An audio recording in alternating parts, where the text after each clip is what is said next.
Hey guys, how's it going? Hope you're doing well. My name is Crown, and today I'm going to read you some very interesting stories that I hope that you're gonna love. And now, without further ado, let's go!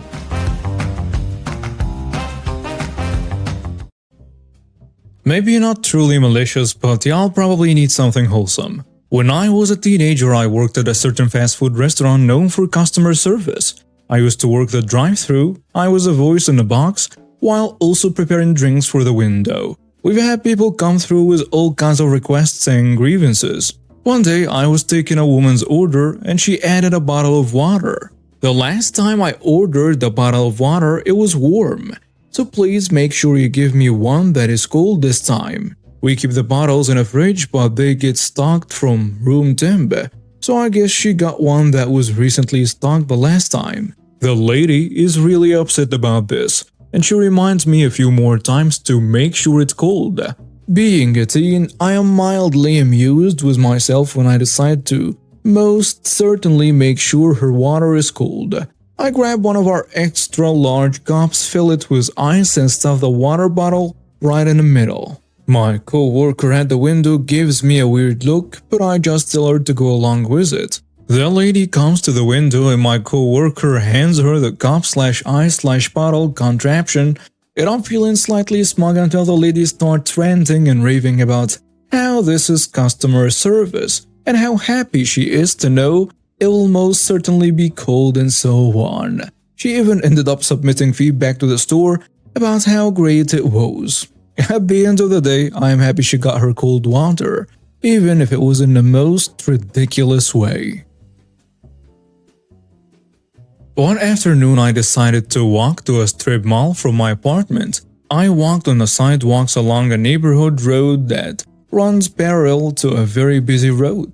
Often people get frustrated on that main road and will barrel down the neighborhood road. So the town installed several stop signs and speed bumps along the neighborhood road. 1 block from the strip mall, there is a non-standard intersection. Instead of the usual 4-way stop signs, there are stop signs for traffic on a neighborhood road, but there are no stop signs for traffic coming out of an apartment complex. There are big signs saying that the apartment complex traffic has a right-of-way, necessary because the way the road curves around the building and climbs a hill. Drivers cannot see until they are already into the intersection. Speed limit is 25 miles per hour too. I notice a fancy car coming from behind me and speeding towards that non-standard intersection. Not sure how fast, but definitely more than 25 miles per hour. I am close to this intersection when I hear some screeching tires and horn blowing. Apparently, the fancy car man blew through his stop sign and almost hit a car that was coming into the intersection from that road that doesn't have to stop. Fancy car man starts yelling and cursing at the other driver. Then I see blue lights come on. There was a cop sitting at the opposite stop sign who saw the whole incident unfold in front of him. He tells the fancy car man to shut up and sends the other driver on her way. Then he starts talking to fancy car man, I presume to explain what he did wrong. At this point, I have walked up close enough to hear their discussion. Cop is telling fancy car man that he has to stop at that stop sign. But crossing traffic doesn't have stop signs, as indicated by other warning signs. Fancy car man is irate and says, I don't have accidents. Stop signs are for other people. He included several curse words that I have left out, some directed at the cop. That is enough for the cop though. He cuffs the fancy car guy and puts him into the back of his police car. A little later, when I'm coming out of a store, I see a tow truck dragging the fancy car away. A smaller story from my time at the front desk. Me, chronically depressed and generally average, and Mr. Kevin, the male equivalent. So basically it's common sense to most, not including the fact we tell people not to park there, that emergency parking is for emergency vehicles. Generally, people understand that if there is an emergency, first responders may need the best access and don't need to try to maneuver around your car or vehicle while working. Now, since it is right in front of our lobby, we give some We wait to let people get their stuff out and check in before they need to move their car. We don't mind if you take 15 minutes to take care of things regarding getting situated or the like. If you leave it there, we usually call the room and, as I said, most people understand and move the car. No fuss, no muss. Simple concept. The story begins with my entering into my shift and seeing a white car parked in the emergency area. Nothing too out of the ordinary, and I walk to the front desk, and as I take my place, the supervisor who works the previous shift informs me that the guest has parked his car there, checked in, and hasn't moved it in 3 hours. We have already told him twice to move the car and he has brushed off the requests, and after that we will tell him one last time and give him 30 minutes before we call the city's towing service to come and pick up the car. I sigh and call the room. When he picks up, I inform him that I need to see him at the front desk. Silence. Then a low mumble of him agreeing. I wait for 15 minutes handling a check-in or two before he shows up. Hello, sir. Are you from room X, Mr. Kevin? I greet him. Yeah, what is this about? He said, already irritated. Well, sir, I'm sure you've already been informed that your car is in our emergency parking area and needs to be moved. I informed him, not taking offense as he had probably been lying down before he was disturbed. Why do I need to move my car? He demanded indignantly. It is our emergency parking area, sir. Only emergency vehicles are allowed to park there. I replied, willing to explain what I thought was pretty standard for hotels. It's not like there is an emergency going out right now. He countered angrily. That doesn't really matter whether or not there is an emergency or not at the moment. It isn't a parking that is predicated on time or whether or not there is an emergency. That area needs to stay clear in case an emergency happens. He sneered, then crossed his arms. So what are you going to do about it if I don't move my car, huh?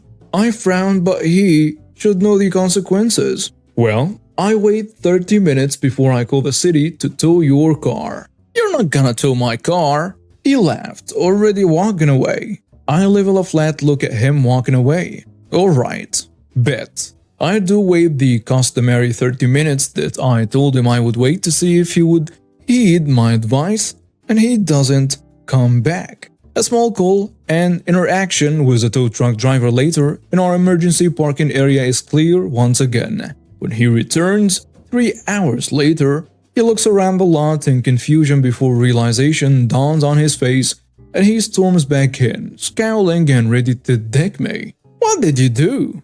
I look him straight in the eye and tell him, I had your car towed. Why? Well, because you were parked in the emergency area. So last year the town board put to a vote a proposal to upgrade the town's water mains, sewage and bury the power lines. The town's residents voted to approve this venture, and the vote came back with only 3 of the voters voting no. The town put out notices about 3 months ago that they will have to shut down my street as the ground will have to be completely ripped up to do this work. The town is very old and the asphalt was laid over an old dirt road that was never done properly. You don't know potholes till you've been stuck in one. They will be doing things the right way as far as I can tell. One of the first streets to be worked on as a plan is to work on multiple areas at once. Their goal is to finish the entire neighborhood in 3 to 5 years. Government work. So with all that in mind, my neighbor, who is a ripe piece of work and the wealthiest guy in a very rich neighborhood, has opposed this plan from the beginning. He has allegedly filed suit against the town for the inconvenience this will cause him. He also has publicly threatened to sue for the noise this will create. Is actually the reason this didn't go through 5 years ago when it was first proposed, as he kept interrupting every board meeting. Well, this morning on my way into work, I saw about 6 cars parked in front of his house. I called my wife at lunchtime to talk about life and parenting stuff, and she asked me if I saw the cars that our neighbor parked on our street. I asked if he was having a St. Patrick's Day party, and she said no. My wife, who needs a hobby other than gossiping, said he found out he plans on leaving them on the street with flat tires and chained together so the road crews can't work. And I responded with, I guess I should call the board and volunteer my tow truck and bolt cutters. What does this guy hope to gain here? Edit. I will post the follow-up next week sometime. We shall see what happens on Monday when the construction crews start working. I drove past the 10 cars, all with no license plates, and all tires from what I can see are flat. The construction company is a customer of mine, so this should be good. The owner is the other word toward donkey. Love this sub, so thought I'd post a story from about 12 years ago.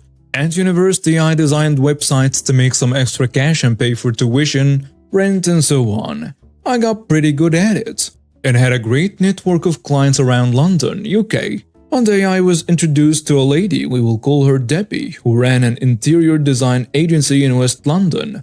I put the speech marks there because all of her clients were her friends, or friends of her husband.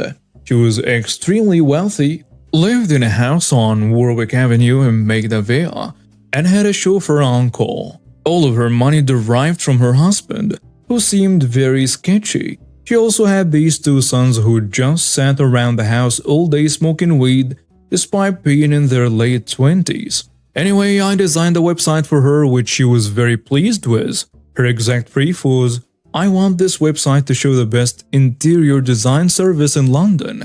I quoted the price, and she agreed and I built it. But then when it came time to pay, she suddenly started complaining that the website wasn't quite right, despite being live and generating lots more traffic than before. She refused to pay and stopped answering my calls. What she didn't realize was that I owned the domain name and could legally do whatever I wanted with it. So I redirected it to her closest competitor, a nearby interior design agency run by a rival of hers she hated. Within 6 hours I got a phone call from her going ballistic that her website was broken and that it had to be fixed as soon as possible. I explained that I couldn't really do anything, but vaguely suggested that if she summed up some cash, then maybe I could do something. I will not repeat the name she called me, but the next morning my account was credited with the money. I never bothered to change the domain back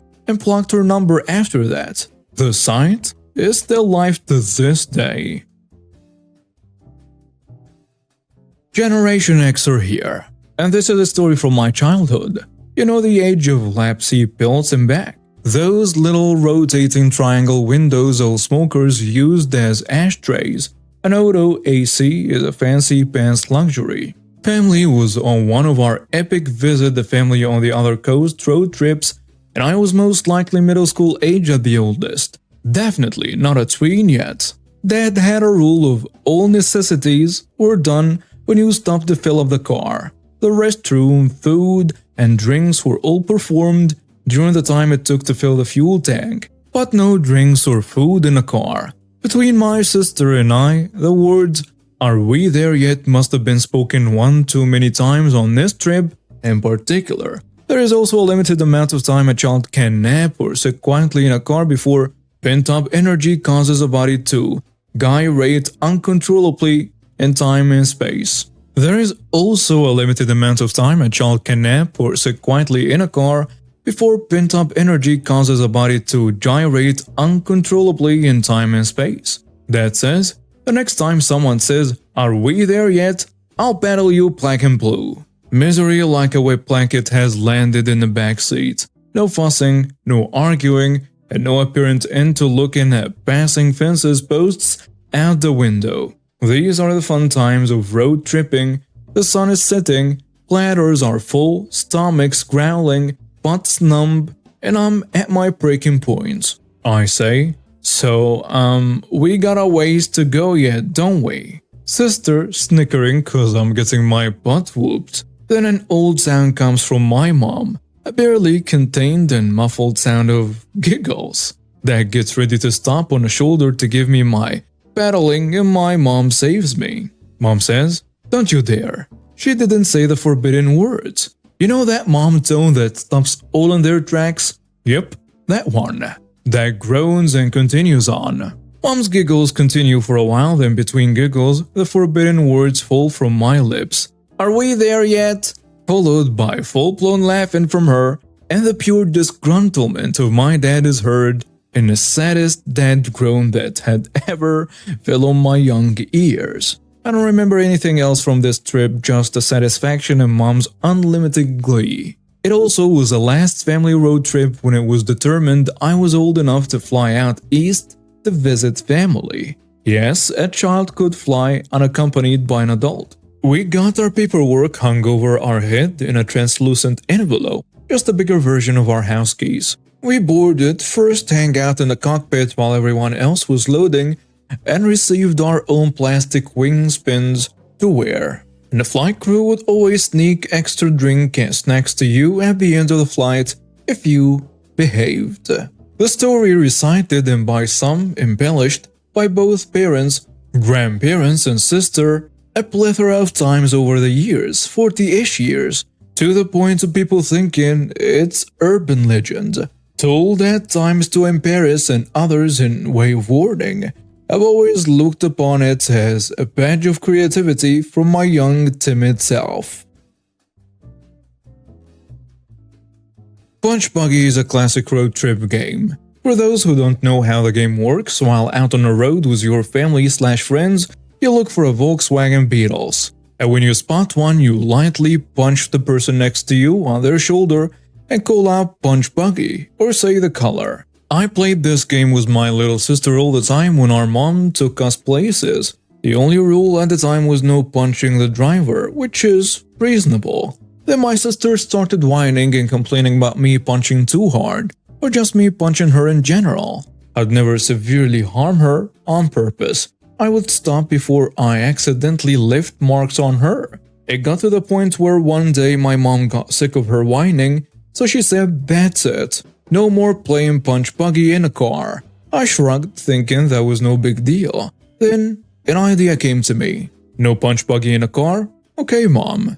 Cue Grinch's smile. On the way to the store that day, I spotted several Beetles. 7 to 10, I think. But Mom said no Punch Buggy in a car. So, when we parked and got out of the car, as soon as my sister shut her door, I delivered several punches to her shoulder.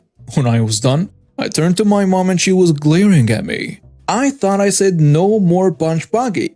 I smiled and shrugged. Well, you said no Punch Buggy in the car. We're out of the car. In the end, I got my Switch taken away for the night, but it was worth it in my opinion. I may just start punching myself. Edit.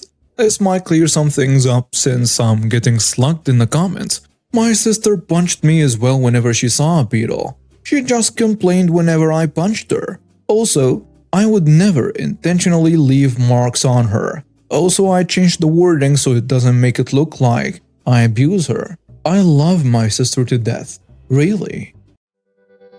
And now we have reached the end of today's stories. Thank you for watching and see you next time.